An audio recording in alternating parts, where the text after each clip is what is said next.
제가 결론을 여러분들에게 뭐라 그러냐면 법적인 대책이다 뭐다 이런 거 필요 없습니다. 방류 계획 자체를 전면 철회하라. 이걸 요구를 해야죠. 그리고 두 번째, 후쿠시마 수산물 수입 규제 조치를 우리가 하고 있는데 이 규제를 자꾸 풀어달라는 거 아닙니까? 요번에 한일 정상회의 여러분 들었어요? 그런데 명백하게 우리 입장을 얘기를 안 했습니다. 그렇죠? 주제하다시피 일본이 후쿠시마 핵 오염수 해양 방류 무단 방류 문제는 국제사회가 일본에 책임을 물을 권리가 있습니다. 보도에 따르면 후쿠시마 제1원전 오염수의 바다 방출과 관련해서 일부 설비가 이미 지난 3월 17일부터 가동되기 시작했다고 합니다. 그리고 6월 6일에는 정식으로 해양에 방류한다고 이렇게 공포됐습니다. 일본 분들하고 후쿠시마 지역 한 두 차례 방문했었습니다. 그래서 현실을 파악해보고 또 일본 분들이 그런 해당 지역 주민들이 어떻게 이주를 하고 어떤 고통을 겪고 있는지 또 일본 사회가 어떻게 움직이고 있는지 하는 얘기를 많이 들었고 한 2주 전에는 직접 이제 또 다시 방문했었습니다. 그래서 또 굉장히 많은 우려를 하고 있습니다. 그럼에도 불구하고 국제법적인 쟁점이 되는 것은 이게 두 가지입니다. 하나는 일반 국제 환경법 위반이라는 거 하나하고 하나 특수 위반이 두 가지 크게 나누면 여기 있습니다. 2011년 3월 후쿠시마 원전 사고로 인한 원전수 방류와 2021년 4월 13일 원전 방류 결정 2년 후 30년간 일본의 방사능 오염수 배출 행위가 국제 의무 위반이다. 각 국가의 관할권 내 활동이 국경을 넘어 환경을 파괴를 일으키지 않을 의무를 규정하고 있고, 비록 일본 땅에서도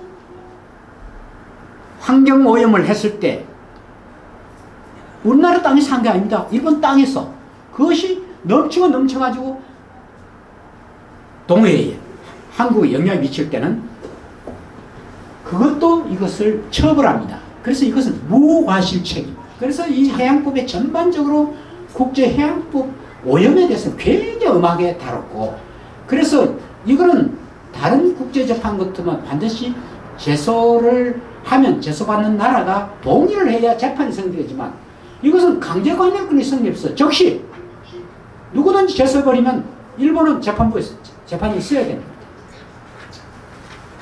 재판이 있어야 되고 그 최종 판결이 2년 3년 걸릴 때까지 위험하다 생각하면 우리나라에서 재판부에다가 뭘 신청할 수 있다 했죠?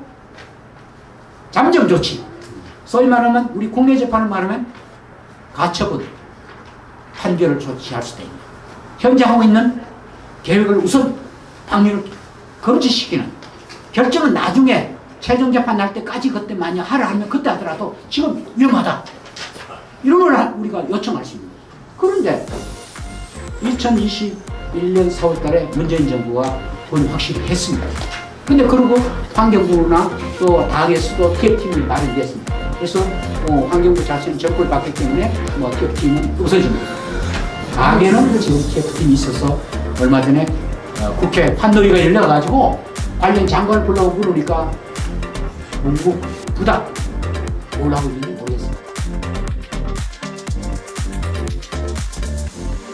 오늘 저희 행사를 위해서 이장이 잘 아시죠? 워낙 유명하신 분이니까 이장이 외국어대학교 명예교수님께서 직접 나오셔서 발제를 해주시겠습니다. 오늘 발제 제목은 후쿠시마 핵오염수 방류의 부당성과 주변국 시민들의 역할이라는 제목으로 발제를 해주고요. 그 다음에 토론회는 오하라 츠나키 해서 우리 일본 분이십니다. 핵 없는 세상 광주 전남 교육 홍보팀장님께서 참석해 주시는데 오늘 광주에 긴급한 일이 있으셔서 광주에 내려서 오늘 이 자리를 참석 못 하십니다. 그래서 줌으로 들어오셔서 토론을 해 주실 겁니다. 그 다음에 우리 한국 측에서는 이성무 우리 한일 반핵통화연대 대표님께서 자리해 주셨습니다. 그 다음에 우리 중국 측을 대표해서 강강문 서울대학교 법대 교수님께서 자리해 주십니다. 다 같이 이 참 한번 모시기 힘드신 분들인데 이렇게 오늘 흔쾌히 이 중요한 이슈, 우리 최근에 가장 한국과 일본 또 중국 이 동북아 평화 전체에 큰 위협이 되고 있는 후쿠시마 핵오염수 문제에 관해서 우리가 지대한 관심을 가지고 우리가 함께 토론해야 되겠다는 마음으로 자리를 해주셨습니다. 대단히 감사드립니다. 그러면은 오늘 행사를 시작함에 있어서 먼저 개회사 장경률 상강포럼 대표님과 그 다음에 이대수 아시아평화시민넷 대표님께서 개회사와 축사를 해주시겠습니다. 먼저 장경률 대표님께서 나오셔서 개회사 좀 부탁하겠습니다. 네. 큰 박수 좀 부탁드리겠습니다. 어느덧 3월도 다가는 끝자락입니다. 방금 새해라고 했는데 벌써 언간 4분의 1, 한 분기, 1분기가 지나갔습니다. 만물이 소생하는 새봄이라 아름다운 계절을 맞이하여 가볍고도 즐거운 주제로 포럼을 진행해야 하는데 일이 시급하다 보니까 또 무겁고 그래서 준엄한 주제를 가지고서 이번에 하게 됐습니다. 말 그대로 말하면 이제 그 현수막에 있는 대로 유엔 국제법으로부터 보는 일본의 후쿠시마 오염수 해양 방류의 부당성 그리고 그 주변국을 포함해가지고 우리 국가적으로는 또 좀 다른 문제입니다. 잘 안 되니까 우리 시민단체 시민들이 일어나서 어떻게 하면 먼저라도 일을 벌려야 되겠다. 이런 의미에서 우리가 오늘 포럼을 하게 됐습니다. 이런 와중에도 다행스러운 것은 한중 상강 포럼이 그 성격과 취지에 가장 알맞는 주제를 둘러싸고서리 동북아 핵심 국가들인 한국, 중국, 일본이 유명한 교수, 학자, 전문가들을 모시고 발제를 하고 또 토론도 하고 또 공동한 무대를 마련해 가지고 처음으로 이런 행사장을 갖추게 되었습니다. 우리 상강 포럼이 출범해서 어느 5년 내 처음으로 한중일 모두 모시고서 하는 이런 행사는 처음인데요. 이것도 아주 좋아요. 예. 그럼 아래에는 거두절미하고 본론에 들어갑시다. 주제하다시피 일본이 후쿠시마 핵오염수 해양 방류 무단 방류 문제는 국제사회가 일본에 책임을 물을 권리가 있습니다.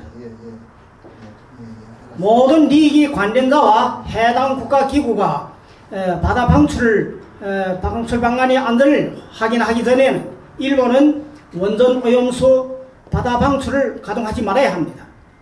만일 일본이 재고집을 부린다면 국제사회는 일본이 전 인류에게 안전 오염 리스크를 전가한 행위에 대해서 책임을 질 권리를 우리들이 책임을 질 것을 우리는 요구할 권리가 있습니다. 보도에 따르면 후쿠시마 제1원전 오염수의 바다 방출과 관련해서 일부 설비가 이미 지난 3월 17일부터 가동되기 시작했다고 합니다. 그리고 6월 6일에는 정식으로 해양에 방류한다고 이렇게 공포됐습니다. 일본은 여러가지 핵종 처리 시스템과 정화하는 원전 오염수가 안전하다고 무해하다고 표방하지만은 사실상 이 시스템 기술의 성숙도와 유효성을 제3자의 평가와 인정을 거치지 않았어요. 또 그 량이 이처럼 크고 막대하고 그렇기 때문에 성분이 또 이처럼 복잡한데 원전 오염수의 처리에 대해서 또 우리 인류 역사상에서는 지금까지 이렇게 크게 해본 적이 없습니다. 그렇기 때문에 그 장기적인 유효성에 대해서도 많은 의문점들이 존재하는 것이 사실입니다. 상기한 문제의 엄중성과 긴박성에 대해서 국제사회는 물론이고 일본 국내 여론도 아주 부정적입니다. 일본에서 권위적인 해당 조사기관이 조사한 데 따르면 일본 국민이 43%의 민중은 바다 방출을 반대하고 90% 이상의 민중은 바다 방출이 부정적인 영향을 일으킬 것이라고 주장하고 있습니다. 중국, 한국, 러시아, 조선, 태평양의 섬나라 등 이들의 주류는 물론이고 또 갈수록 지구상에서 많은 나라와 국제기구가 일본이 원전 오염수 바다 방출에 대해서 주목을 표시하고 아주 여기 열전 문제로 또 제기하고 있습니다. 중국은 일본이 객관적이고 과학적인 시각에서 출발하고 바다 방출 이외에도 기타 처리 방안을 충분히 연구, 논증하는 것을 망라하여 안전하며 국제 기준에 맞는 부합되는 이런 국제 안전 기준과 국제적인 양환 실제적인 이런 방식으로 원전 오염수를 처리할 것을 시동 촉구해 왔습니다. 일본이 핵 오염수 해양 방출은 이처럼 전 세계적인 해양 환경과 관계되는 중대사입니다. 그러나 오늘까지 12년이 지났지만 일본 정부는 본국 국민들조차도 설득하지 못하고 있습니다. 그러면서도 어떻게 국제사회의 신임을 얻을 수 있다고 할 수 있겠습니까? 후쿠시마 오염수 해양 방출은 일본 혼자만의 일이 아닙니다. 해양 환경과 인류의 건강을 해치는 중대사입니다. 이제 아래에 한국의 유명한 국제법 전문가이신 이장희 박사님이 주제발제가 있고 또 동북아의 핵심 국가인 중국, 한국, 일본의 지명 학자님들이 토론에 참가하게 됩니다. 그렇기 때문에 그들이 잘 밝혀낼 것이라고 믿어마지 않습니다. 감사합니다.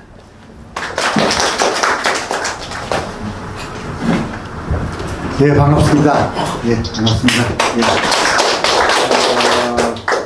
전 무엇보다도 일본 핵 오염수 방류의 점에서 다들 위기감을 가지고 이렇게 모였다는 것이 무엇보다도 반갑고요. 좀 즐거운 일이어야 되는데 위기감을 가지고 참석하게 돼서 좀 아쉽긴 하지만은 그래도 우리가 정말 1국의 잘못이 어떻게 주변국으로 확산될 수 있는지 그걸 이번 기회에 보게 되는 것 같습니다. 특히 우리 여기 주로 와 계신 한중 동포분들께서 오신다는 게 무엇보다도 반갑고 아마 이런 후쿠시마 사고 나고 나서 이 문제를 가지고 포럼을 하기는 아마 처음인 것 같습니다. 제가 보기에는 아마 제가 알기로 처음인 것 같은데 그래서 앞으로는 아마 이런 사고들 이제 사고 났고 저도 일본 분들하고 후쿠시마 지역을 한 2차례 방문했었습니다. 그래서 현실을 파악해보고 또 일본 분들이 그동안 해당 지역 주민들이 어떻게 이주를 하고 어떤 고통을 겪고 있는지 또 일본 사회가 어떻게 움직이고 있는지 하는 얘기를 많이 들었고 한 2주 전에는 직접 이제 또 일본 다시 방문했었습니다. 그래서 또 굉장히 많은 우려를 하고 있습니다. 그럼에도 불구하고 발전소를 계속 더 일본은 기본적으로 지진과 이런 쓰나미 위험 있는 지역이기 때문에 안전도를 아무리 강화해도 한계가 있는데 그런 불구하고 일본의 약 50여 개 중에 이제 한 절반 이상이 지금 멈춰 있는데 더 연장해서 가동하겠다라고 하는 얘기를 하니까 일본 시민들도 이게 또다시 그런 사고는 발생하지 않으려는 보장이 없기 때문에 그걸 멈추기 위한 노력들을 많이 하고 있는 것 같습니다. 그래서 정부나 기업은 자신들의 이익을 위해서 계속 발전을 하려고 하고 또 그걸 통해서 일본의 국가 이익을 지켜나가려고 하는데 이웃 주변국들에게 대단히 많은 피해를 지금 야기시켜왔고 또 현실적으로 이제 점점 앞으로 그런 위험들이 이 태평양 지역의 주변국들에 다 영향을 줄 수밖에 없게 되죠. 그래서 이제 우리가 함께 공동으로 이 방류를 막기 위한 시도를 하려고 하는 것입니다. 우리 이번 이렇게 한중일이 일본에서도 이런 반대 목소리를 내는 분들이 많이 있습니다. 그래서 이런 작은 모임이 계기가 돼서 이런 앞으로 한중일 또 태평양 지역에 많은 도서국가들이 있습니다. 그런 모임들이 있습니다. 또 도서국가들의 태평양 지역 도서국가들의 포럼 같은 것들이 있는데 거기서도 이제 이런 많은 반대 운동을 전개해 나가고 그런 요구를 하고 있습니다. 무엇보다 일본이 안전한 장치를 하지 않으면서 방문하기 때문에 걱정들이 쌓여가고 있고 아쉬운 것은 우리 한국의 윤석열 정부가 그런 문제에 대해서 대단히 어떻게 보면 반동적으로 거의 무치광이 수준으로 가고 있기 때문에 더 걱정을 하고 있습니다. 이런 자리에 함께 마련해 주셔서 너무 감사하고 또 함께 참여할 수 있게 고맙습니다. 이상입니다. 네, 이상 교수님. 감사합니다. 조금 전에 이대수 목사가 그리고 또 사회자가 시민의 역할, 사실은 후쿠시마 원전 방사능 오염수에 대한 시각은 정치적인 또 경제적인 또 국민 건강 또 법적인 여러 측면이 있습니다. 그런데 이 문제를 어떻게 접근하느냐, 결과적으로 이 문제를 법적으로 접근하려면 역시 국제법적인 적응인데, 국제법이라는 것은 A 나라가 B 나라를 제소할 때는 반드시 관할권 jurisdiction, 일본이 51년도부터 한국은 독도 문제를 제소하겠다 이렇게 해놓고는 제소는 하지 않습니다. 왜? 자기들이 제소하자 제의했지만 막상 제소를 하게 되면 대한민국이라는 국가가 이 제소에 대해서 같이 서명을 해줘야 됩니다. 어디까지나 독도 문제를 흠집내기 위해서 홍보 효과를 누리는 거죠. 어떻든 이 원전 방사능 오염수 해양 방류 문제는 정확히 말하면 국제법에 말하면 국제해양법, 유엔 해양법입니다. 여러분 아시겠지만 유엔 해양법은 82년에 신해양법이 마련돼서, 신해양법은 과거의 해양법과 달리 가장 큰 특색이 두 가지입니다. 하나는 연안국가의 관할권을 확대한다. 연안국가의 관할권. 영해 테리토리얼 워러스를 3해리를 지금 12해리입니다. 12해리가 테리토리얼 워러스 영해. 그 다음에 기선으로부터 12해리, 그리고 거기서부터 24해리는 사실, 그 다음에 200해리 배타적 경제 수용 이렇게 되어 있죠. 그래서 과거에는 가장 기초가 되는 해양법 질서는 그 영해폭 12해리를 해양과학 기술이 발전된 나라나 어업 기술이 발전된 나라는 3해리로 하자. 그래서 하이시 공해폭을 넓혀서 자국의 항공모함이라든가 또 군사 함이 단일이 쉽게, 그리고 또 어업 기술이 발전되니까 다른 나라의 영해 가까이 가서 고기를 잡아오고 이게 유리했어요. 그래서 3해리실, 6해리설, 12해리설, 200해리설도 있었는데 이것이 교통정리가 82년에 깨끗하게 됐습니다. 깨끗하게 영해폭이 12해리, 즉 관할권, 해양 국가들의 관할권 확대, 그게 하나 특징이고, 두 번째 특징이 뭐냐면 해양 오염의 규제를 강화하자. 이게 아주 두 가지 특징이에요. 투기, 육지에서 오염을 투기한 이거 엄하게, 이것을 처벌하기 위해서 해양법 제7부에 중재재판소가 있는데, 국제사법재판소는 제가 ICJ 유엔의 기구에 거기서 독도 문제를 일본이 우리를 제소를 설사 했다 하더라도 우리가 관할권을 수락한다, 재판에 응하겠다는 서명하지 않으면 재판이 안 성립되지 않습니다. 그러나 유엔 해양법의 이 오염 문제는 우리가 중재를 요청을 하고 일본이 듣지 않으면 우리가 제소해버리면 해양법재판소가 강제로 한일 간에 강제 관할권이 있습니다. 근데 강제 관할권이 최종 해결되려면 1년, 2년, 3년 내릴 때까지는 소위 가처분 판결 비슷한 소위 잠정 조치를 피해 국가가 요청하면 잠정 조치를 합니다.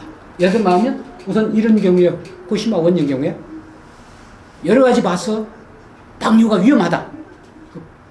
방류 금지 이렇게 판결이 나오면 그거 따라야 됩니다. 근데 아시겠지만 2001년 4월 달에 후쿠시마 원전 방류할 계획이다 이렇게 발표했을 때 문재인 정부는 그걸 듣고 유엔 해양법재판소 중재재판소의 제소를 검토하고 잠정 조치도 검토하라 이런 조치를 내렸어요. 실제 당에서 그리고 또 환경부에도 그 TF팀이 다 마련됐습니다. 근데 아까 이대수 목사도 약간 그런 얘기가 나왔는데 최근에 그 국회 환경위에서 정부의 관련 장관을 불러놓고 이 문제를 얘기하면서 대책이 있느냐 하니까 묵묵부답이 정권이 바뀌자 그거 다 없어진 거야. 다 유일하게 야당의 TF팀이에요. 자, 제가 결론을 여러분들에게 뭐라 그랬냐면 법적인 대책이다 뭐다 이런 거 필요 없습니다. 방류 계획 자체를 전면 철회하라. 이걸 요구를 해야죠. 그리고 두 번째, 후쿠시마 수산물 수입 규제 조치를 우리가 하고 있는데 이 규제를 자꾸 풀어달라는 거 아닙니까? 요번에 한일 정상회의 여러분 들었어요? 그런데 명백하게 우리 입장을 얘기를 안 했습니다. 그쵸? 묵인을 해줘 버렸어요.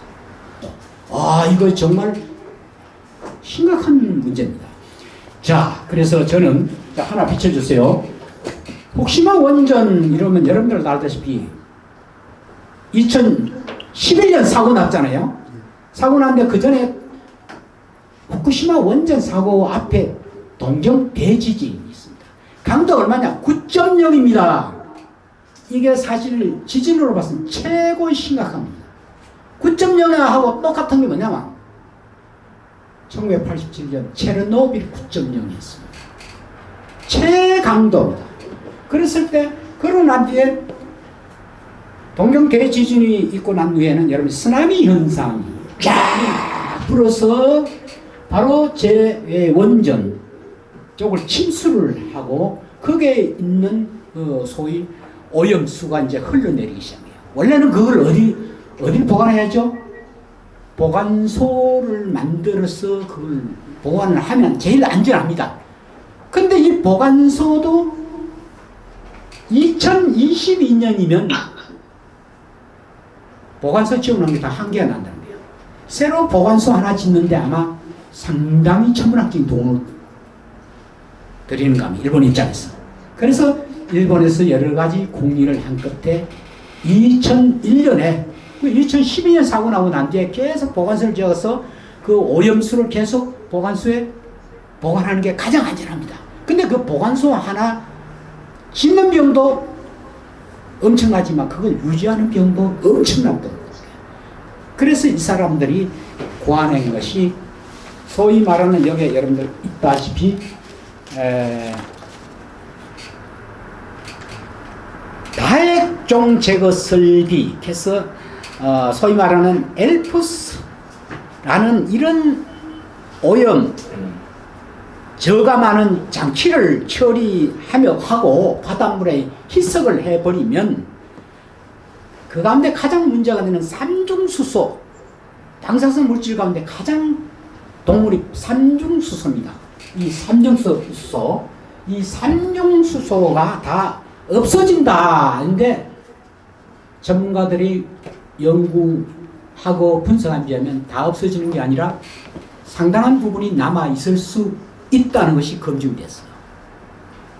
일본 입장을 지지해주는 쪽은 미국 정부와 국제 원자력 기구가 IAEA만 합니다. 근데 일본은 알다시피 국제 기구에 상당히 라벨을 많이 합니다. 미국 정부 IAEA만 우리 기준치를 뭐 넘지 않는다 이렇게 해가지고 지지성명을 했어요. 그런데 객관적인 과학자들은 이건 위험 수위를 넘고 있고 삼중수소가 알프스 방법에 의해서 저감 조치를 했다더라도 삼중수소가 충분히 남아 있을 수 있고 그것이 우리 체내에 들어가면 장기간 축적하면 유전자 변형, 세포 사멸, 생식 기능 저하.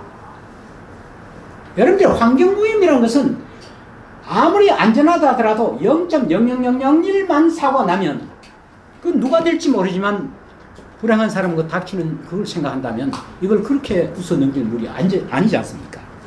그래서 이런 사태가 심각한 문제에 대해서 그래도 2021년 4월 달에 일본이 발표를 했을 때 소위 그 당시에 문재인 정부는 뭐 어떤 지위로 그랬는지 몰라도 이건 즉시 전문가들의 의견을 듣고 국제해양법재판소의 중재재판소를 제소하고 중재재판소 판결될 때까지는 인트림 메저스 잠정조치 가처분 판결 신청을 하고 TF팀을 구성할 것을 검토하라 이렇게 했는데 알다시피 2021년 4월달이고 그 난뒤 정권이 탁 바뀌고 나니까 지금 속수무책이고 국민의 생명과 건강과 미래세에 대해서 치명적인 타격을 줌에도 불구하고 이게 언론의 저 밑에 깔려 있습니다.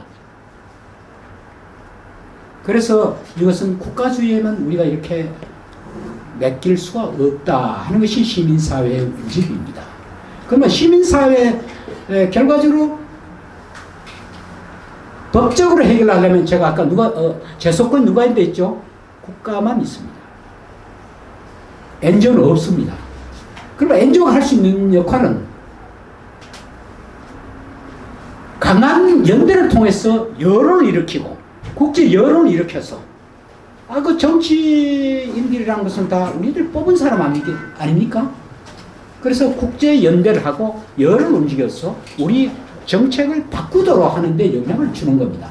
그런데 우리 NGO도 사실 이 문제에 대해서 여러분들 쭉 조사를 해보면 알지만 이게 뭐 북한에다가 매일 한일 합동군사훈련 사드 반대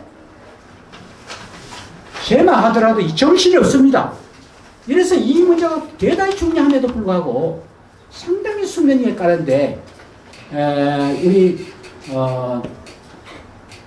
상강 포럼에서 또 아시아 평화네트에서 이 문제를 이렇게 오늘 이렇게 제기를 한다는 것은 여러분들 대단히 소중한 눈을 모릅니다. 저는 생각하고 사실 오늘 내가 이 날짜 맞추는데 이 레스 목사하고 이 날이 안 된다라고 했는데 우리 장 회장님께서 이날 한번 뭐 양념을 한번 하고 또 해야 됩니다. 그래서 두 분의 그 절실함 때문에 제가 오늘 무리하게 앞에 있는 프로그램이 있음에도 불구하고 오늘 늦은 이유가 바로 그겁니다. 예.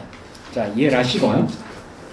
자, 이미 제가 체르노빌 사건이 86년 4월 26일 체르노빌 핵발전소 참사 후에 36년이 흘러도 지금도 200톤의 핵 폐기물이 남아가지고 발전소 반경 36km 출입 통제, 주민 고향 막 그 피해가 다 됐습니다. 혹시 여기에도 얼마나 피해가 있는가 여기 있죠. 정신적 고통으로 자살, 병사, 지진, 사망자가 여기에 3,407명. 예, 그래서 모두 다 합치면 2만 명을 상회하고 최근에 우리 이 목사님하고 우리 장 회장님 다녀온 바에 의하면 그 마을 자체에 사람들이 거의 안 삽니다. 그리고 생선 같은 것도 먹지 않는데 그런데 우리나라에서는 이 생선 수입 규제를 하긴 하는데 정부가 국민들 그거 앞으로 규제를 강조하고 있지 않습니다. 그래서 뭣도 모르고 우리 사먹고 있습니다.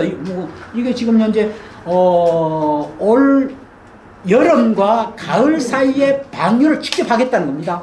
여러분 아시겠습니까? 원래 4월달에 하겠다는 좀 연기돼가 그 방류를 하게 되면 제가 이 조사를 쭉 해보니까 한 2년 후면 바로 이 태평양 바다에 들어온다. 그렇죠?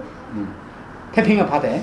그러면 그 거기에 0.001%라도 우리가 먹는 해산물에 그런 게 있다라고 했을 때 여러분들 정신적으로나 실질적으로 그거를 그냥 괜찮다고 한일 관계 경제와 안보를 위해서 괜찮다고 국민 보고 안심하라고 하고 설득시키는 그런 무책임한 정부 우린 믿을 수 없어요. 우리 힘이 나서야 됩니다. 그래서 이건 정말 대단히 심각하다는 걸 말씀드리고 그 다음 한 장 넘겨주세요. 국제법적인 쟁점이 되는 것은 이게 두 가지입니다. 하나는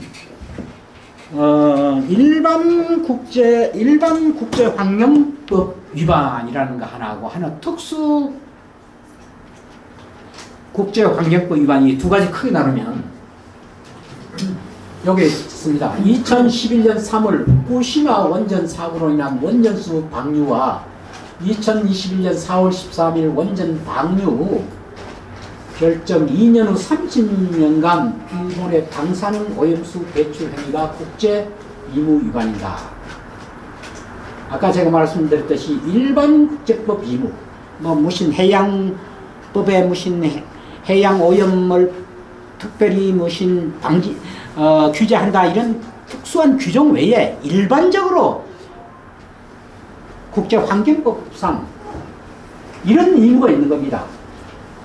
각 국가의 관할권의 활동이 국경을 넘어 환경을 파괴를 일으키지 않을 의무를 규정하고 있고 비록 일본 땅에서도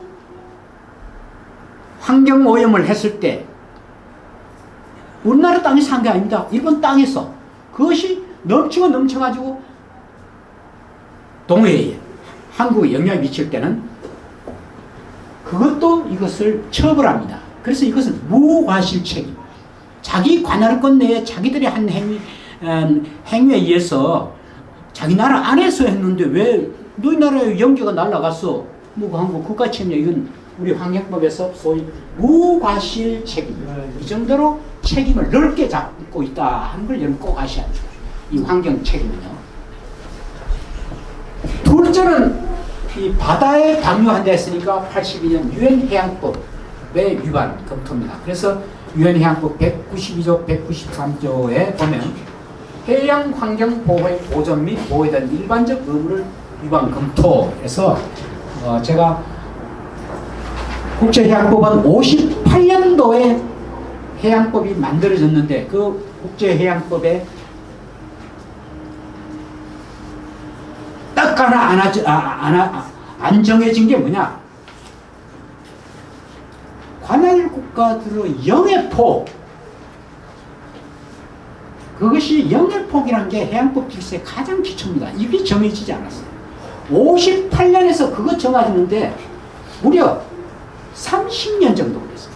각 나라의 이해관계 하도 첨예가.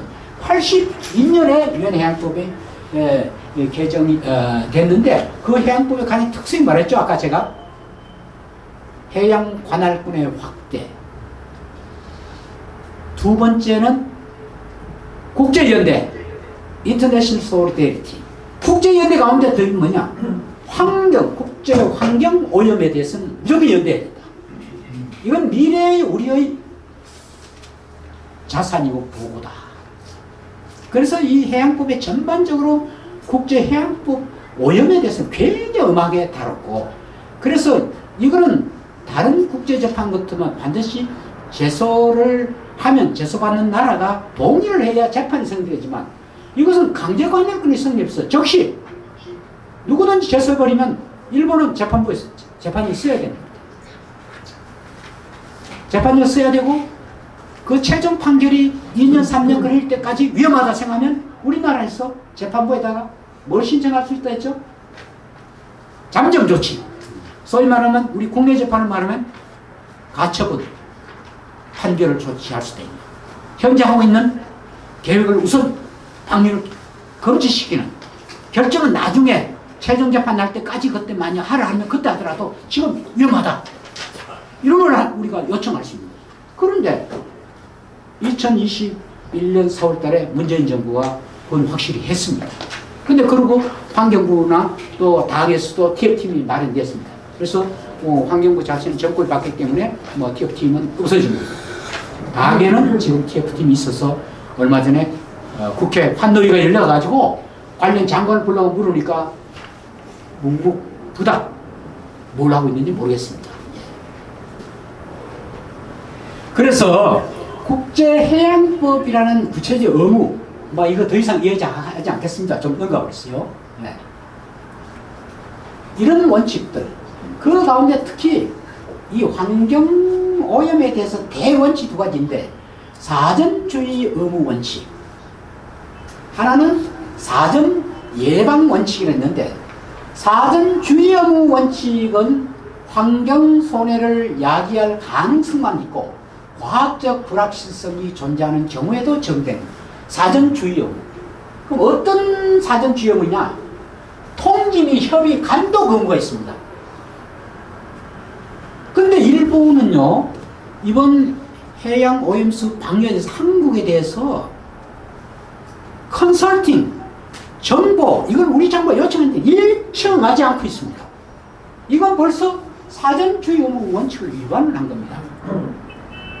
나는 이거 재수하면 100% 유익입니다. 왜 이걸 안 하고 있습니까? 그러니까 사전주의 의무는 개연성만 있어도 개연성도 이거 안 된다는 거예요. 그런 위험성만 있어도 이건 위반이 되는 거예요. 그런데 제가 이게 여기 해놨잖아요. 한장 사전 방지 원칙이라는 게 있는데 이건 더 엄합니다. 그 한 장 하나만 더 넘겨보세요. 사전 방지 원칙은 과학적으로 환경 손해와 그리고 환경 오염 원인 사이에 과학적으로 인과관계를 증명을 해야 됩니다. 누가? 오염자가, 피해자가. 이게 참 아직도 잘못되어 있어요. 피해자가 증명이 되어 있어요. 피해자 불리하죠.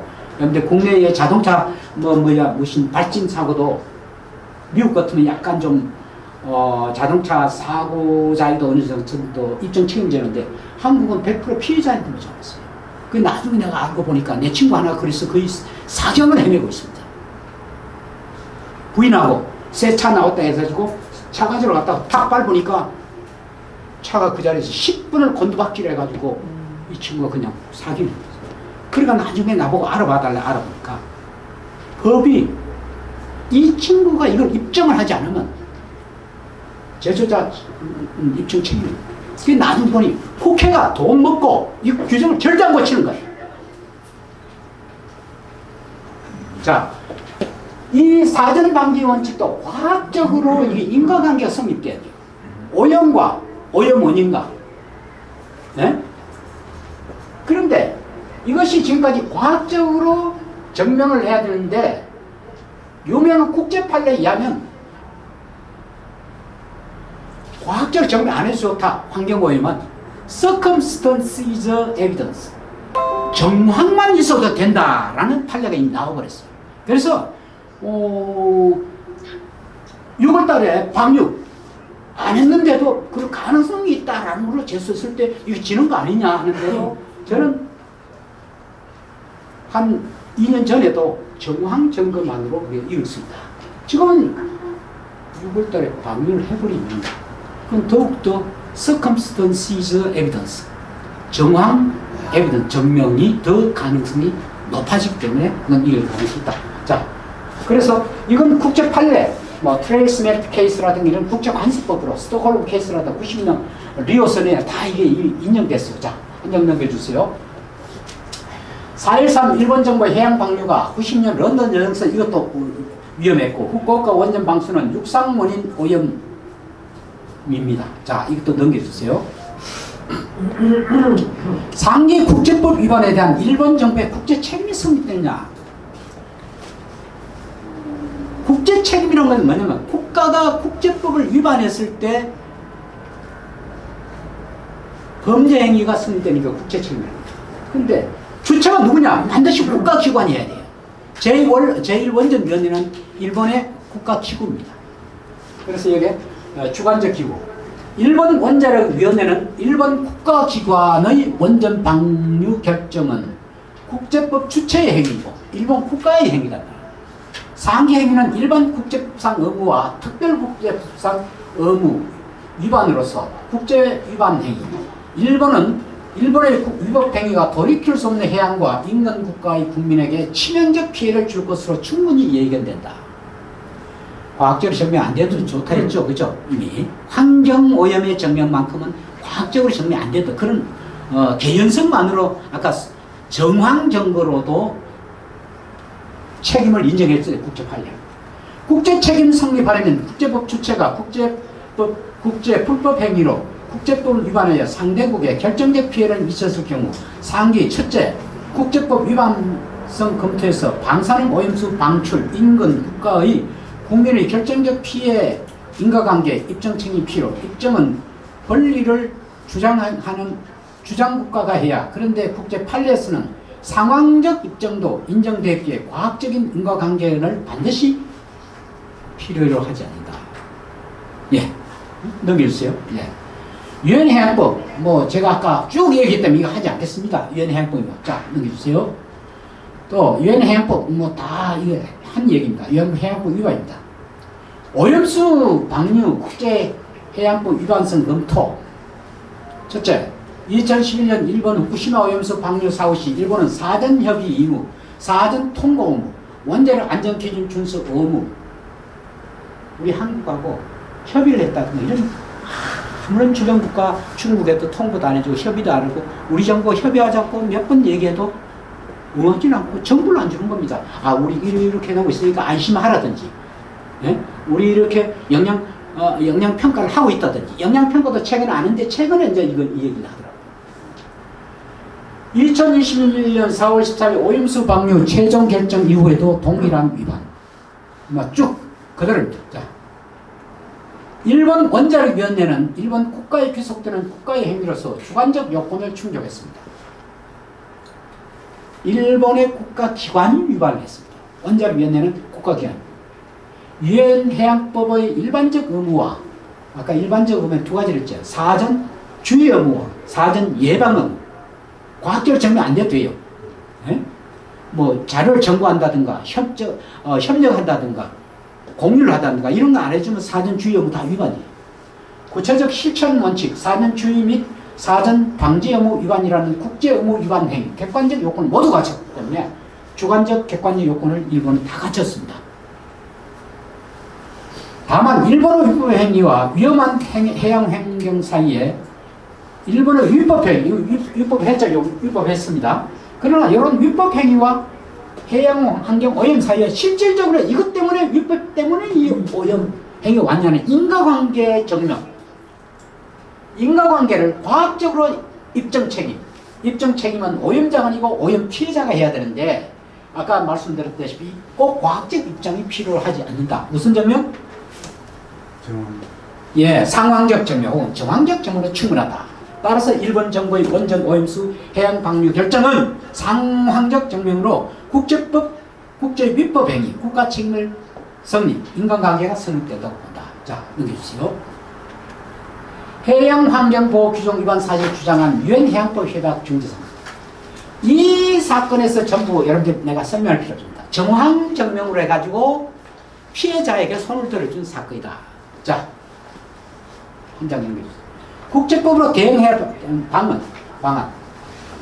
유엔해양법 협약 제7조 부속서 중재재판소에 제소해야 합니다. 국제사법재판소에 우리가 제소를 하게 되면 일본이 관할권에 복종하겠다는 사인이 없으면 안 됩니다.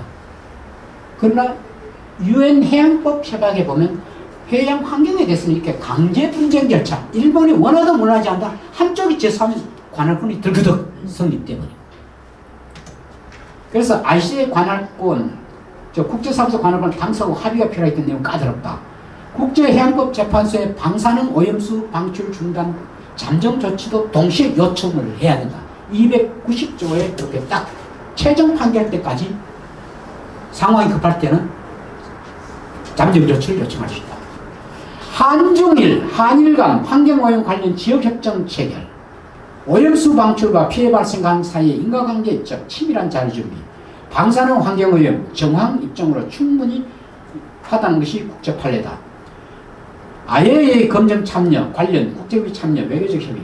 이 IAEA가 미국이란 나라가 하도 지금 일본 편을 드니까 아예 IAEA도 반드시 검증하는데 참여를 시켜서 입을 다물게 만들어야 된다. 자, 그 다음에 종합 결론. 환경 문제는 사후 구제보다 사전 예방이 우선이다. 무과실 국제 책임 원칙이다. 무과실. 오염자에게 과실이 없어도 책임입니다. 제가 아까 뭐랬습니까? 일본 나라 안에서 오염을 해도 그게 우리나라 안에 불똥 할 때는 자기들 나라에 자기 공장 만들어 뭐 하는데 뭐만 하지만 그것이 인근국가에 영향을 줄 때는 그 정도로 과실 없이도 무과실도 책임지게 됩니다. 82년 유엔 신해양법의 특징 중 하나는 해양 환경 보호, 보전 강화 위반 행위를 엄격하게 법제화해놨다. 유엔 해양법 협약 제7부속서 중재재판은 강제 분쟁 관할권을 명문화해놨다. 환경오염 분쟁 시 입증 책임도 과학적 검증이 없더라도 상황적 입증이 인정해주는 국제 판례가 경례이다. 사전 주의 원칙이 사전 예방 원칙보다 더 중요시하다. 지금 이제 일본은 사전 주의 원칙을 벌써 위반을 하고 있는 겁니다. 이미 인근국가, 한국과 일본과 필리핀 주변 국가에게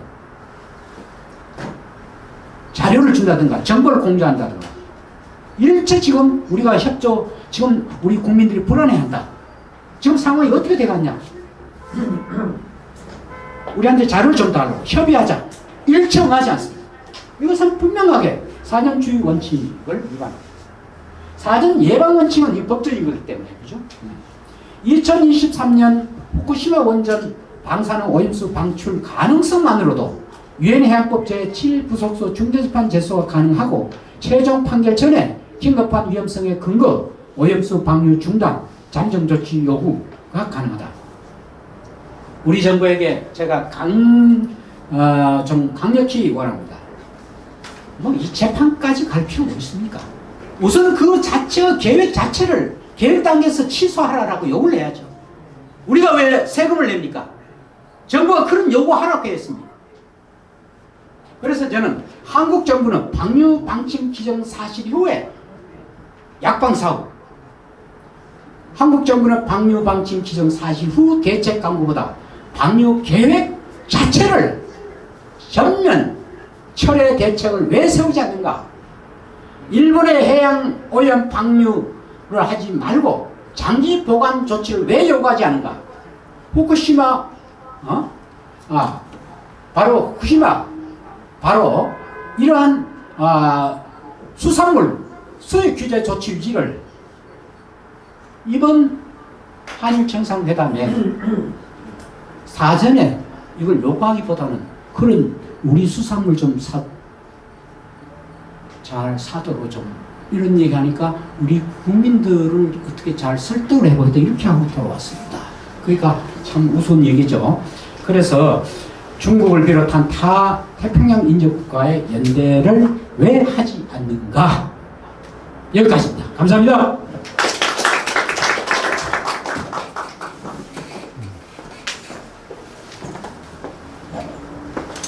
네, 이장희 교수님 뭐 국제법적으로 워낙 전문가시니까 이쪽으로 빈틈없게 다 살펴보시면서 현재 후쿠시마 핵오염수 방류가 어떠한 측면에서 절대적으로 국제법에 위배되고 있는지, 그럼에도 불구하고 우리 한국 정부가 손을 놓고 있는 것인지에 대해서 아주 조목조목 저희가 알아듣기 쉽게 잘 발전해 주셨습니다. 대단히 감사드립니다. 뭐 우리나라의 국제법 학자들이 수백 명이 되죠. 수백 명이 되는데 전부 다 입을 닫고 뭘 하고 있는지 모르겠는데, 그런데 이렇게 우리 아직도 청년 냄새가 물씬 나는 우리 이장희 교수님께서 명예 교수임에도 불구하고 이렇게 또 현장에서 또 이렇게 또 저희들과 함께 해주셔서 너무나 감사드립니다. 다시 한번 큰 박수 좀 부탁드립니다.